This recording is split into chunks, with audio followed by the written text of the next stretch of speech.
I welcome you again for this series, Happy Parenting and Teaching. The last episode, I talked about the presupposition the map is not the territory. And after seeing this, someone has sent a very interesting email, and I thought I should share this with you, which directly explains that how sometimes we mistake people, their intentions. This person says, there was a student somewhere near Chennai. The child was in the LKG or UKG, small little kid. Monday morning, the child was getting ready to go to school. Now all of us have the Monday morning fever. We are all very happy on a Friday evening. Monday morning, when the mother was trying to put the shoe, the child was crying. The child was crying and really not normal way, but the mother did not notice. The mother thought that the child is refusing to go to school because having used a 2-day holiday.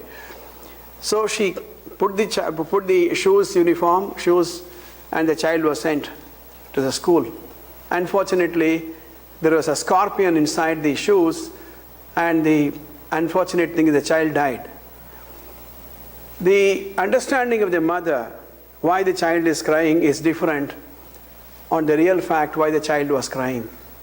This is what happens sometimes when we don't understand the mind aspect of behavior. I keep telling in my NLP seminars that we have two factories in each of us. We want two factories. You're surprised? Yes. We have the brain and we have the mind.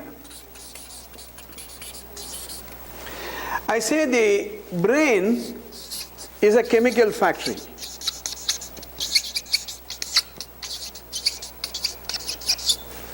And the mind is a thought factory. Thought factory. So we want two factories in this system. The chemical factory, which is the brain, and the thought factory, which is the mind. Let me explain. Now these small little things will make a very big difference in your understanding NLP and how it can be applied in your day-to-day learning, teaching situations. There are a lot of chemicals that secrete in our system, human system, for which the brain is responsible. We have the saliva, we have the adrenaline, we have the tear glands. When you see some food, automatically your saliva secretes. When you go through some sad experiences in life, your tear glands secrete. When you are chased by a dog, let's say, your adrenaline glands secrete. Now what will happen if these chemicals do not secrete? Now I was in a hospital where a very old patient was admitted, maybe 90s. The problem with the patient is saliva is not secreting. And so they were doing some medicinal replacement for saliva. Now, let's say that, so what an amazing thing this brain is. In the daytime, when you see a dog is chasing you, you run. When you dream, in the dream, let us say a dog is chasing you, what will happen if you start running? You know what happens when you sleep? The brain goes to rest, and all those production of all those chemicals and hormones are put at rest. And so you don't run when you are chased by a dog in your dream. How healthy are you depends upon how balanced these chemicals or these hormones are in your brain system. Right balanced brain, then right balanced behavior. Later on in this serial, we're going to talk more about the brain aspect of management also. Now, our mind is a thought factory. Now, how many thoughts cross your mind? Now, from morning till the night when we go to bed, lot of thoughts cross your mind. Healthy thoughts will lead you to healthy behavior. Not healthy thoughts will result in not healthy behavior. The difference between a good student and a not so good student is not in the brain chemicals. As I explained to you, brain is identical across the human race, regardless of caste, community, race, whatever it is. But it's not the case with mind. Your mind has a lot of thoughts. I want you to close your eyes for a minute, maybe after this episode is over, and start recording all the thoughts which cross your mind. Right? You should not allow any thought, or put it this way, you should not stop any thoughts occurring. As you close your eyes, as a thought comes, open your finger. At the end of 1 minute, find how many thoughts have gone through your mind. In my seminars, they talk about 20 thoughts, 15 thoughts, 20 thoughts, whatever, 30 thoughts, whatever. That means your mind is engaged in a lot of thoughts.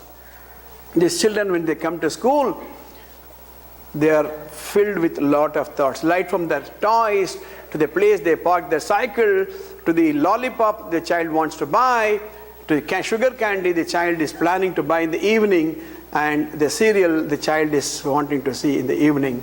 So there are two factories, the chemical factory, which is the brain, the thought factory, which is the mind. You have to be in control. That's how the NLP is going to be very, very useful.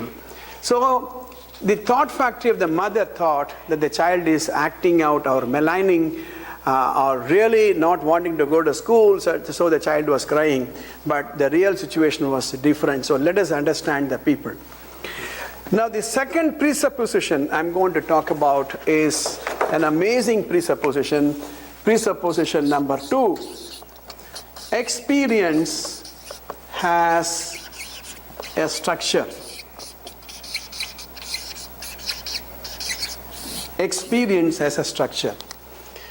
The first one is the map is not the territory. The second one is experience has a structure. Now, as we do a lot of things, as we go through our life, we go through a lot of experiences, and the experiences leave a pattern in our mind. And the experiences is structured in a particular way, and the experiences will drive us to act in a particular way. Let me ask you a question. Do the cats like milk? The answer is yes. But what about Tenali's cat? You heard the story of the Tenali Rama and his cat, and the cat did not like milk because the milk was very hot, and ever since the cat tasted that milk, the cat started running away from the milk. How do we bring about a pleasant experience? How do we make the experience in a classroom lovable so that the children are drawn to the education?